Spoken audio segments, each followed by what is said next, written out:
নদিয়ার মায়াপুর ইস্কন মন্দিরে মহা সমারোহে চন্দন যাত্রা উৎসব চলছে। উৎসবকে ঘিরে সেজে উঠেছে মন্দির প্রাঙ্গণ।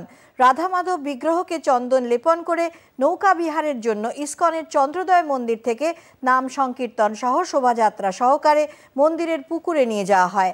চলে নাম সংকীর্তন সহ বিশেষ পুজো পাঠ।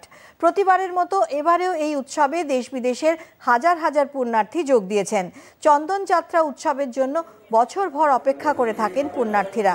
ইস্কনের জনসংযোগ আধিকারিক রসিক গৌরাঙ্গ দাস জানিয়েছেন, বিশ্বের সমস্ত ইস্কন শাখা থেকে একযোগে এই উৎসব পালিত হয়।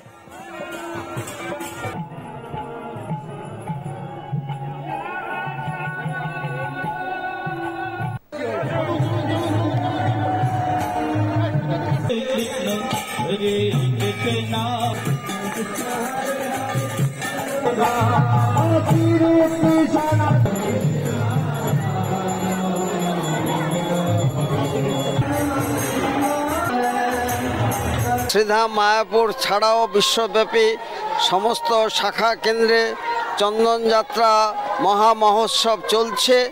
দেশ বিদেশের হাজার হাজার ভক্তবৃন্দ এই উৎসবে অংশগ্রহণ করেছেন। 21 দিন ব্যাপী এই উৎসব চলবে।